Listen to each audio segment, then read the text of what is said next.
جس کے چہرے کے اوپر داغ دھبے اور نشانات ہوں، اس درود شریف کو پڑھے، انشاءاللہ تعالی جو داغ ہیں، جو نشانات ہیں چہرے کے اوپر، وہ دور ہو جائیں گے۔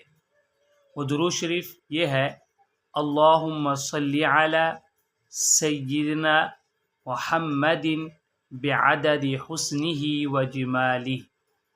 اس درود شریف کو ہر نماز کے بعد 7 مرتبہ پڑھ کر ہاتھوں کے اوپر دم کر کے چہرے کے اوپر پھیر لیں۔ دوسرا، یا صبح اور شام 21 یا 41 یا 101 یا 313 مرتبہ پڑھ کر ہاتھوں کے اوپر دم کر کے چہرے کے اوپر پھیر دے تو انشاءاللہ تبارک و تعالی جو چہرے کے اوپر داغ ہیں، دھبے ہیں اور نشانات ہیں، سب کے سب دور ہو جائیں گے۔ درود شریف یہ ہے: اللہم صلی علی سیدنا محمد بعدد حسنہ و جمالہ۔